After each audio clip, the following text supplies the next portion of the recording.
We're here today at the Bible Lands Museum, a museum dedicated to the peoples and the cultures of our area, Israel and its neighbors, thousands of years ago, to learn how even then, people found innovative, original solutions and learned to face all kinds of challenges in their lives.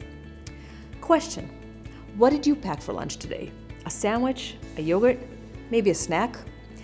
How did you pack your food to bring it to class? In a bag or a box? Did you ever wonder how, before plastic and metal, did people store their food? How did they take it from one place to another? What was their soup pot made out of? How did they shop? How did they chop their salads? You must wonder what all this food talk has to do with our museum, or this beautiful object here, this special ceramic object.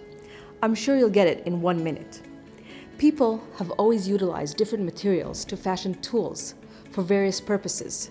They would look at available, pliable materials, that means easy to mold, to make into tools to use for different things. For example, they would use sharp flint stones to make knives, arrows, and spearheads. They would take rocks and use them to grind food. Once people started to settle in places and grow their own food, the need to store food and keep it also started. At first, they would dig big holes in the ground and store their grain in them. But the problem was that these holes weren't protected from pests and dampness. That is why they started using clay, a kind of rich mud soil.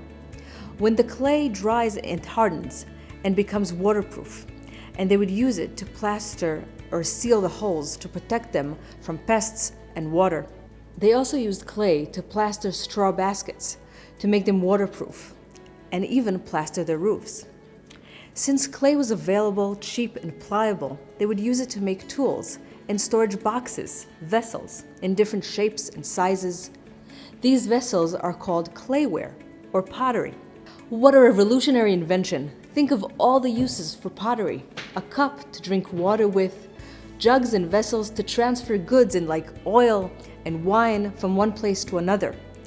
A pot to make food in, a plate to eat it out of. You can also make really big jugs to store huge amounts of food and fill storage rooms. This pottery box from our museum is an example of a special ornate object, also made out of clay. This is a small box called pyxis. It was used to store small, expensive objects, maybe jewelry. It comes from the Greek island of Crete. Look at the wavy lines decorated on top. Does it remind you of something? They remind me of the ocean waves surrounding the island. But here's another important thing about pottery that I should mention. These clay vessels that people have been using for thousands of years in vast quantities have never harmed the environment. The same thing can't be said about the Coke bottles, the plastic wrappers and boxes, even drinking straws we've been using for the past 100 of years. Clay is a natural, environmental friendly material. Till today, archaeologists all over the world uncover clay vessels, most of them broken, but even the broken shards of clay were used. The ancients would use the shards as draft paper to write notes, lists, and even contracts on. That actually is the first ever recycling. Today, we recycle many materials as possible to sustain our natural resources and to keep our planet for future generations.